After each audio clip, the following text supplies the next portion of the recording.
Hey, happy Monday, everyone. How's everyone doing? As you can see, it's Joey and myself ready to do another This Week in Utopian Baseball Universe, 2021 style. Now, if the season looks the way it does to my eyes, there won't be many more 2021 season updates because we're down to the final two. And not only is that unique, but I think this is one of the few days where it's actually warmer where Joey is than me. So Joey's all warmed up. I'm not warmed up. So now that he's warmed up, let's have him talk to you about what's going on in the Utopian Baseball Universe. Hey Stan, good morning. Yeah, it is nice here today in Grafton. It's like 68. We're going to hit 70s in the next couple days here. But yeah, we are down to our championship series, which kicks off tomorrow night at 6 o'clock. And we're going to actually break news today. My group isn't even aware of this. We're doing a preview show later, but we're going to break news right now. Sparky, Hold on, Joe. I'm Yep. running. I forgot to start the podcast. So roll them. All right, here we go. Good morning, Stan. Yeah, it's nice here in Grafton. It's 68 degrees. It's going to be in the 70s the next couple days. We are down to our final two teams in the Utopian Baseball Universe Championship Series. We have a rematch from last year, the Atlanta Braves against the Cincinnati Reds. And we're going to break news right now. My group's not even aware of this. Bobby Cox and Sparky Anderson have handed in their pitching rotation for the series. Game 1 tomorrow, and each game in the series is 6:30 p.m. Central. Game 1 tomorrow in Atlanta, Warren Spahn versus Jose Rio. Game 2 Wednesday night is going to be Greg Maddux versus Johnny Vandermeer. And then when the series moves to Cincinnati on Friday, it's going to be the table MVPs facing each other, Phil Niekro versus Johnny Cueto. And then each team is going to repeat those pitching matchups if we need a game 4, 5, 6, and 7. Obviously, there will be a game 4. But this is a rematch of last year's championship. The Braves beat the Reds last year in 5. The Reds had home field last year.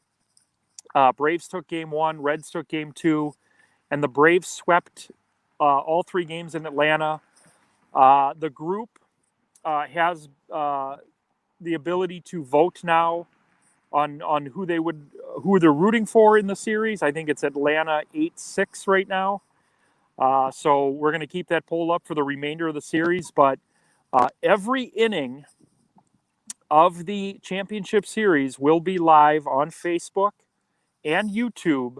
And again, each game 6:30 Central, Tuesday, Wednesday, Friday, Saturday, Sunday, and then next week, if needed, Tuesday, Wednesday. Also, again, we'll go more in depth tonight at 5:30 Central. I believe I'm doing this 5:30 tonight. A preview of the Braves and Reds in the Utopian Baseball Universe Championship Series. It should be a great series. The Braves swept the Blue Jays in 4.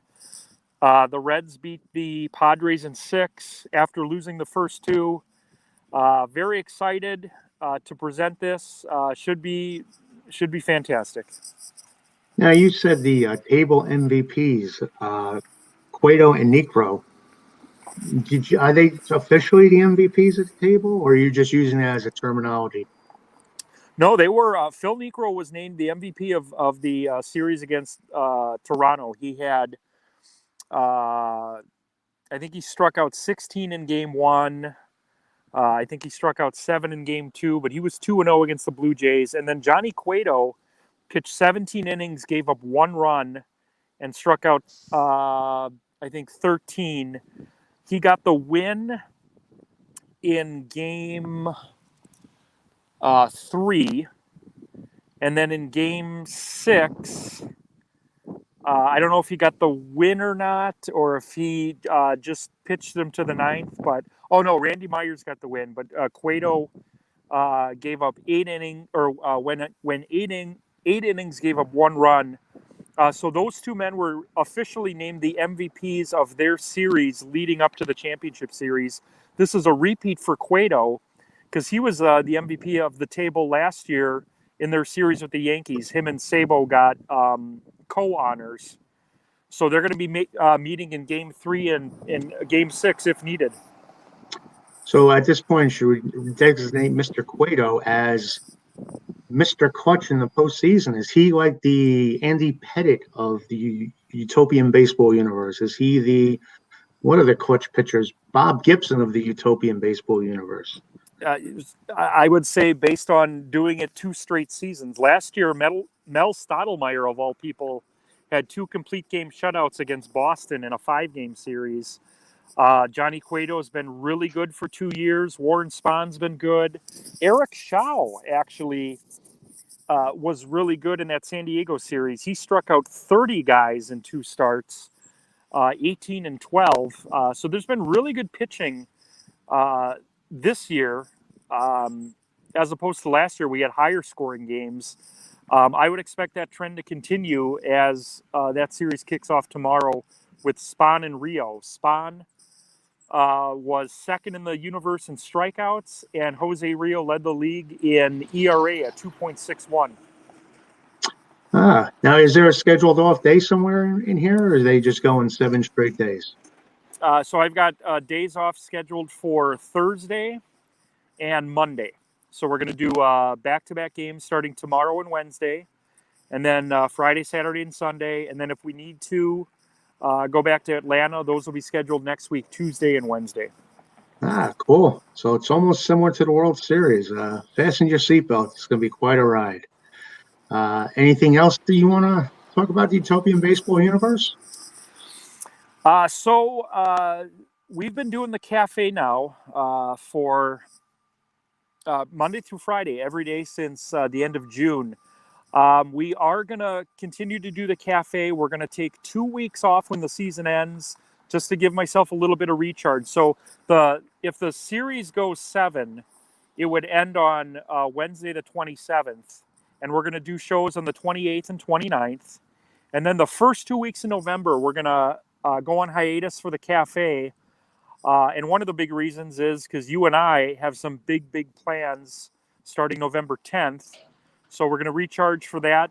Stan and I, it was announced officially, I guess, this weekend. We're going to have a show debuting on Wednesday the 10th. So the cafes will be going away just for 2 weeks. We'll come back. I don't know the exact date. I think it's Monday the 15th. But in between now and then, we're going to be posting the rest of the custom baseball cards for the 2021 set. I've got a talk show debuting on Tuesday, December 7th. We're going to be doing 13 about 20-minute episodes. They're going to be shorter shows, but we're going to be talking to members of the universe every Tuesday night. I've got my first 4 guests booked, and we're going to announce those officially on the last cafe before the hiatus. So on Friday the 29th, we're going to officially announce our first 4 guests. Very excited about that. It's called Having a Catch with Joey Buchholz. And Stan, if I can show you a book real quick. I'm reading this book by Ethan Bryan called A Year of Playing Catch. I found this book at Barnes & Noble about 2 weeks ago. And I'll just tell you, he's going to be one of the 4 guests because... Oh, nice. How'd you find him? On Facebook? No, actually, I was at Barnes & Noble one day, and I this was an impulse buy. I'd never heard of the gentleman, but I was intrigued, obviously, because of the name of my show coming up. And I reached out to him, and I said, look, I'm going to start your book in a couple weeks. I'd love to have you on the show. He agreed to it immediately. We talked a little bit yesterday. So we're going to have him on. He's going to be one of the first 4 guests. Basically, the premise of the show is going to be kind of a casual conversation. I don't want it to be too formalized. I don't want it to be like 60 minutes. I'm not going to ask anyone, questions about their personal life. It's going to be more about their love for baseball and kind of what's going on in their life right now. It's not going to be like investigative or anything. It's just kind of like a game of catch, very casual, 20-minute shows.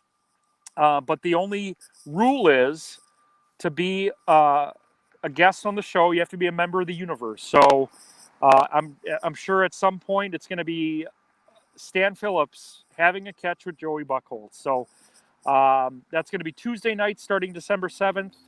We're going to do 13 weeks on, 13 weeks off, and then season 2 will be during season 3 of the Utopian Baseball Universe. And I've already had about 30 people express interest in being on, and I'm never going to say no to a guest. If you're a member of the universe and you want to be on having a catch, we'll have you on, and hopefully we go for as long as we're presenting the Utopian Baseball Universe.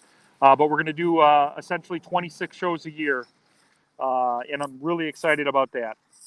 That's fantastic. Gets everyone to get to know each other and, a little, I guess, interview type style. They get to know the fellow members, and that's a fantastic idea.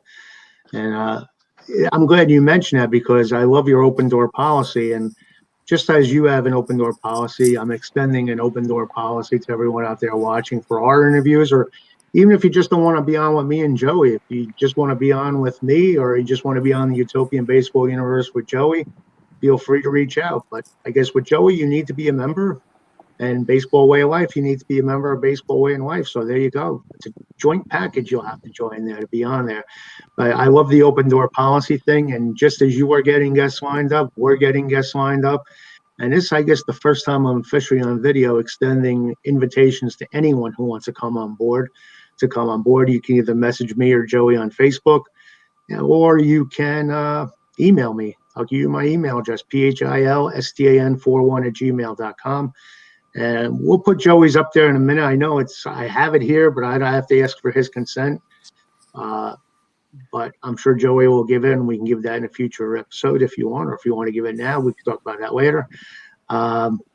But same thing. We just want to have people just to get to know each other, have an open forum, talk baseball, and that's kind of what we'll be doing. I guess that would basically sum up all that's going on as far as Utopian. Oh, I meant to ask you, the Utopian Cafe. You're still going to do that then in the morning? Yeah, we're gonna continue the cafe. The time varies. Like 7 a.m. I don't know if 7 a.m. has worked out the best. I'm trying to increase hours in the morning at the store I work at, so we might move that to a different time. This week, actually, we're doing 5:30 Monday through Thursday, 5:30 p.m., and then you and I will be on at 7:30 a.m. on Friday. Okay. But I don't know. I might have an announcement to make on that final cafe before the 2 weeks off. I really would like to find a permanent time that would work every day, and I'm thinking right now I'm narrowing it between 11:30 a.m. and 5:30 p.m. Either because I have season 3 in mind. It's either going to be a lead-in to that night's games, or it's going to be kind of like late morning, early afternoon kind of hello. But the 7 a.m. really hasn't worked for me. And a friend of mine does a show at 7 that I like to watch. So we'll see. We'll take the next couple of weeks to determine when that's going to be re-debuting, if you will. But yeah, just want to assure everyone it's not going away. We're just taking the 2 weeks off to get ready for some other things. And then we'll be back with new cafes on November 15th. Oh, that's great news. And having a catch will be 13 weeks straight on Tuesdays. My 7:30, you said? So we haven't figured out the exact time yet. Okay. The time actually might vary because we're going to have some. We actually have 2 guests in season 1 that are going to be overseas. So we might actually record those shows and then just upload them. I do want to stress too, because the cafe is very interactive. A lot of the shows I do are very interactive, where I'm reading live comments in the middle of the show. Having a catch will not have that format. What we're going to do, it's just going to be me and the guest for 20 minutes. And then we might address the comments in like little clips that we'll show throughout the week, like bonus material. But if someone's watching and they say, "Hey, Joey, we're not," I mean, I hate to say we're not going to acknowledge you. Of course we are, but we're not going to do it live. We're going to try to do the show just me and the guest. And then if there are comments or questions, we may address those as like short videos. Actually, a friend of mine yesterday let me know that YouTube has a new feature called YouTube Shorts, where you can basically upload up to a minute, kind of like TikTok. So we might incorporate that to address the comments and questions as kind of bonus material for having a catch. But the reason I'm doing that is I want to make sure that the guest is being put over, and we're giving them all the time possible. Sometimes if we try to bring on a third person without doing an audio or video check, the quality gets compromised. So we're going to address that in creative ways throughout the week leading up to other episodes. Well, that's fantastic. And just for the record, the last Utopian Baseball Universe podcast we did had the highest numbers of any podcast I've ever done, including the New York Mets.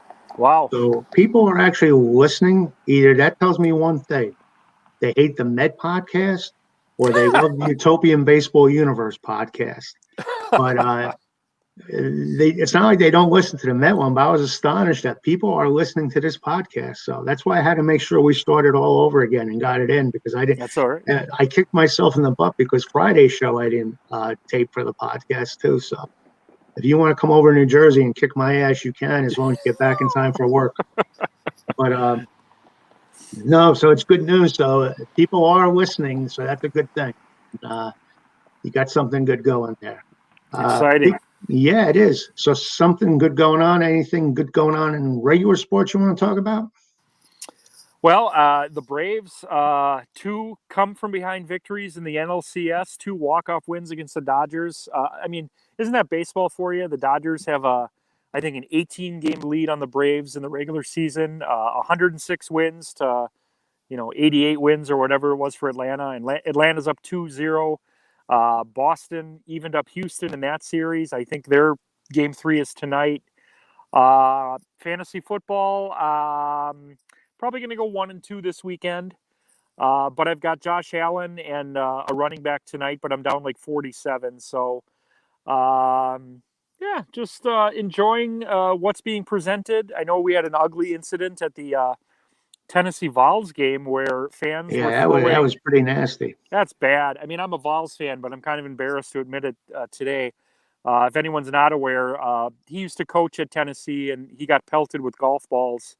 And I hope they have video of whoever did that, and I hope they're banned, because it sheds a bad light on what is a great football town. So I think the NBA starts tomorrow. I can't believe that's starting already. The Bucks defend their championship. I think they have a home game tomorrow against Brooklyn. I'll probably just kind of keep an eye on the league championship series.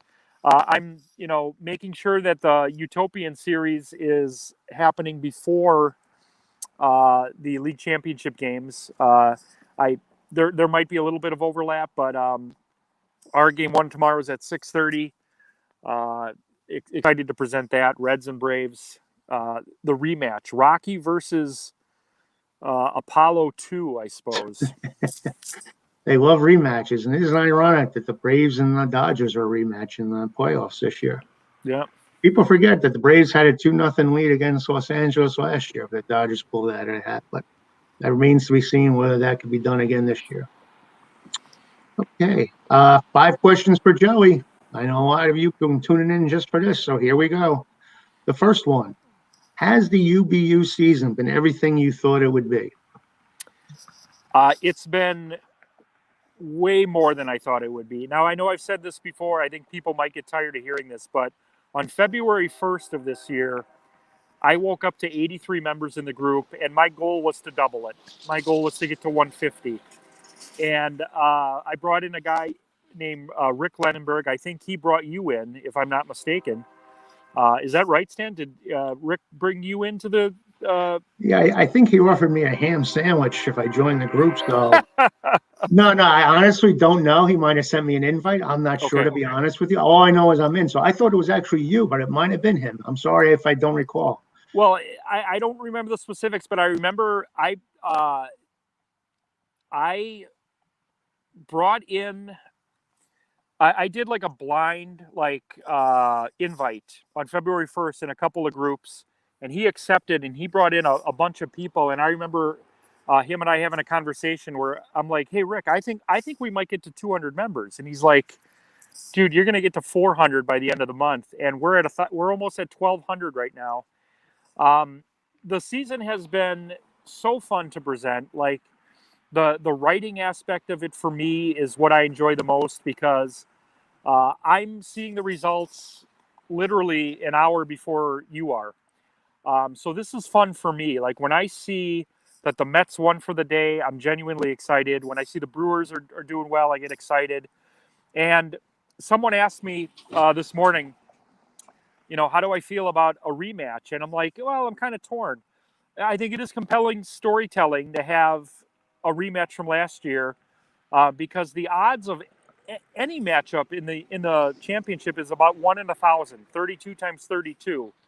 To have a rematch of the same series is literally 1 in a million. So I'm excited to present it. It's obviously very exciting for Reds fans, Braves fans. We're either going to have a repeat or we're going to have the Reds, who were the best team in the universe this year in the regular season, finally take care of business. It's been so fun. My favorite part, though, and I hope I'm coming across as genuine when I say this, is meeting people like you and Eric and Geeker and Tim St. Clair and all these people that are part of the universe, Jeff Turner, all these great people that I consider friends now. I think season 3 is going to even be bigger than season 2. I'm very excited for it. And I'm excited too. I think even as we join forces, things are going to evolve. We'll have more and more friendships developing out of this and more projects. And I think it's just going to be a great place to talk baseball, whether it's Utopian or regular baseball. So I'm looking forward to it. And I think you've only just begun. So keep up the good work. Thank you, sir. Question number 2. What has been the biggest, it disappeared on me. What has been the biggest surprise in the MLB playoffs as far as you're concerned? I have to say it's the Braves. I mean, as a Mets fan, obviously going into the last couple of weeks of the season, I didn't want the Braves making the playoffs. I wanted the Mets to win that division, but the Braves coming in, knocking off the Brewers in 4. I mean, they could have swept them. It's the way that series went. Now they've got a 2-0 lead on the Dodgers. I really do want to see the Braves finish this off. We've seen a lot of the Dodgers the last 5 years. We've seen a lot of the Astros. We've seen a lot of the Red Sox in the last 18 years. I think the Braves would be the most compelling story. They haven't won it since, I believe, 95. And they've got some guys on that team that I just root for in life. Freddie Freeman. I know he's hurt, but I love Ronald Acuna Jr., Ozzie Albus. There's just something about this team that I love the story about it. It is a big surprise, but I hope they keep rolling. Yeah, I've been a big fan of the Braves since about 3 years ago, and friends of mine thought I was nuts, but I saw all this young talent coming up, and I think you talk about Freeman, you talk about Acuna. I think the other guy you're going to have to watch out for, who I think is destined for baseball superstardom, is Austin Riley. He is just unbelievable. And just like we never really got to see Nolan Arenado and Matt Chapman and all these other great third basemen, we're going to get that opportunity to see Austin Riley, and I think he's going to come to the forefront. Almost like Mookie Betts in a way, like he's getting all the postseason glamour. And he's now the number one for second year in a row. He's the number one selling jersey in baseball. Yeah. And there's something about being in the playoffs that escalates your superstardom, and I think that's what's going to hurt Mike Trout.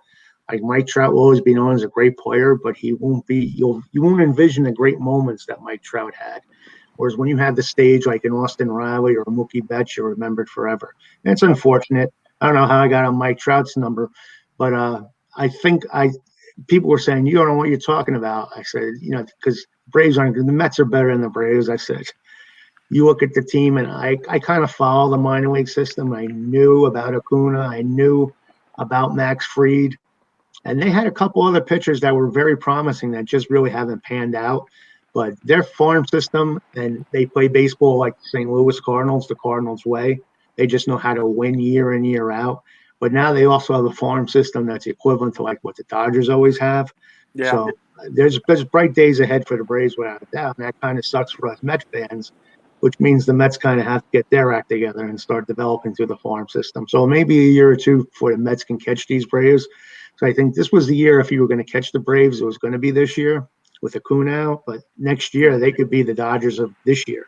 Sure. They could be one of those teams, but it'll be interesting. They won 2-1 bowl games, and I always say there's luck involved when you win a one-run game because it comes down to one hit or one play or whatever like that.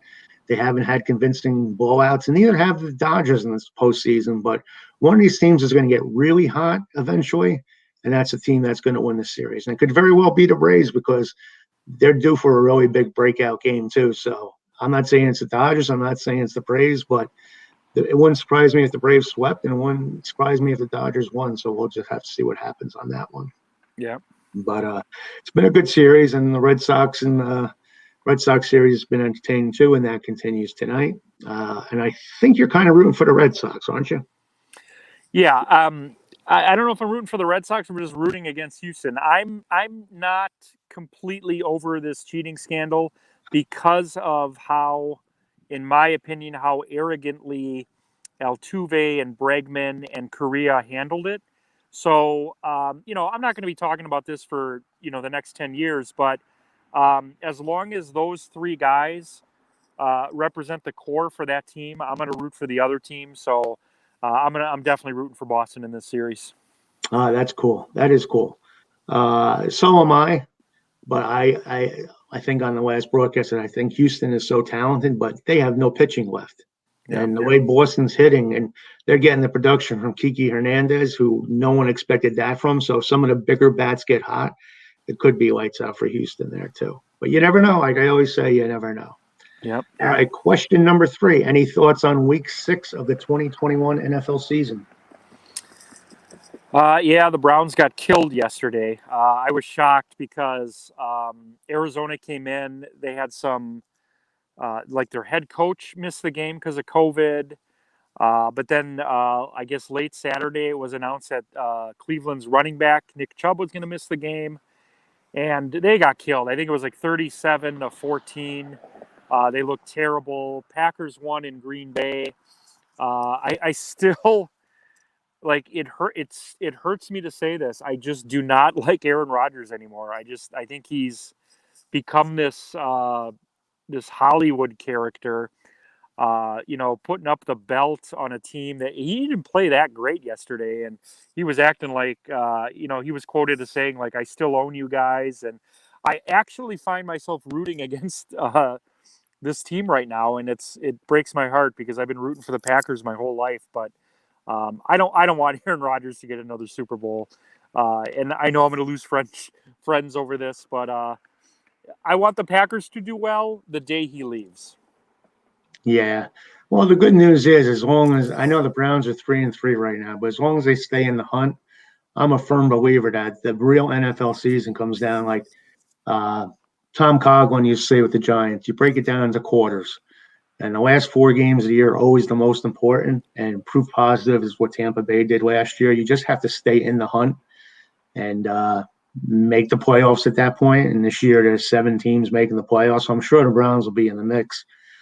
But I just remember from years past, the Philadelphia Eagles would traditionally get off to like 4-1, 5-0 starts, and they would crumble at the end. So it's not always indicative of how a team's going to do the first. It's always good to win. You don't want to be 0-5 or 1-5 at this point, but it's always good to win regardless. But the true teams come through in December in the playoffs. So there's hope for everybody at this point as long as they're in the playoff hunt.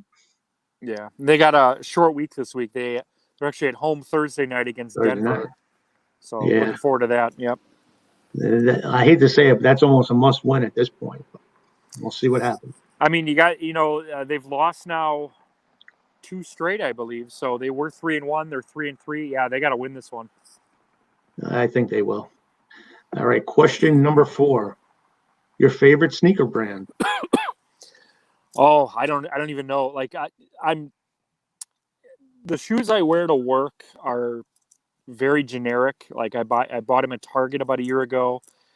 No, I take it back. I bought them at Kohl's department store. As a kid, I had some British Knights that I thought looked pretty cool. But to be honest, Stan, I've never been much of a like shoe guy. Like I'm wearing flip flops now that probably cost me $1 or $2. I can't even really say like I'm not even sure I've ever owned any like really nice sneakers. I think when I played basketball, I had Adidas. So my first cop out answer. I can't even give you one. Yeah, I usually shop for whatever's cheapest on Amazon, and I usually get Nikes because sometimes there's a really big price drop, and they're comfortable for me. But the only problem is after you have them for 3 months, they need an oil fix because they squeak, squeak, squeak, squeak, squeak, and it drives my wife crazy when we're walking together. She goes, "Don't ever get those again." But I don't have a favorite brand. But when I was a kid, I liked Pumas. But like you, I'll wear anything as long as it fits well. I'm at that point where I don't need to be a fashionista when it comes to sneakers. Yeah. All right, and number 5. And I got a kick out of this because you asked me kind of a question about, I don't know, comforters or something last week. So, Oh, I think we were talking about I forget what fabric it was. softener, that's what it was. Fabric, yeah. What the hell is it? Like, why? So I figured I'd throw it out there, not knowing whether or not you're a cook or not. I'm not per se, but the best thing you know how to cook is.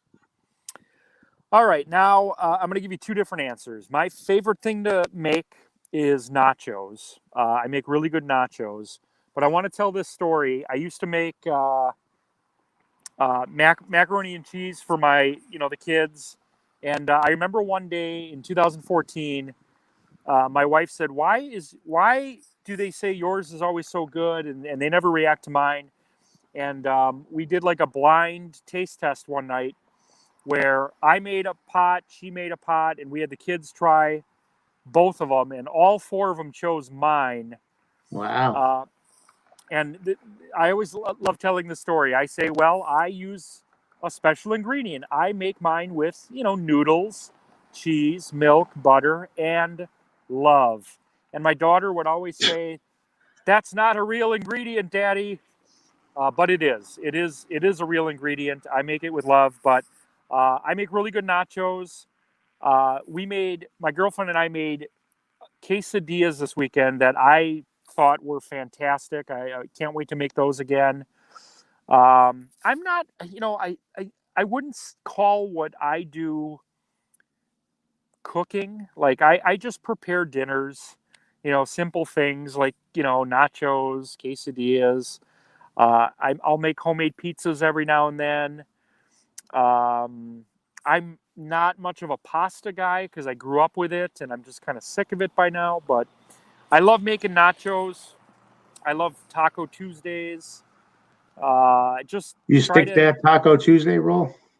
No, I don't stick to the rule. Actually, I one day earlier this summer I said, tomorrow isn't guaranteed.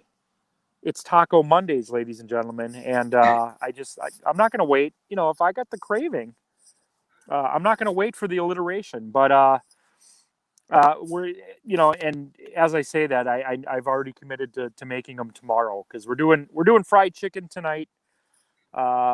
Just some comfort food. The store I work at changed their hours, so I'm not working evenings anymore. So I'm going to be home tonight, make fried chicken. Watch the Red Sox and Astros, the Buffalo Bills, and Monday Night Football.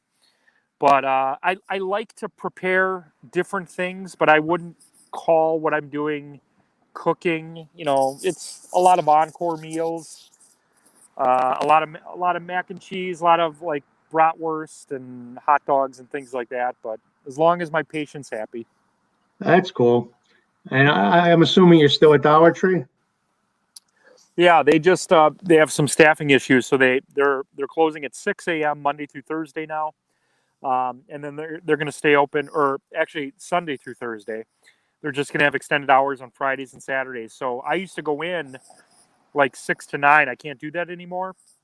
So because I can't, they're going to have some of the managers come in at 5 a.m., which is what I applied for. So today I was there 5 to 9.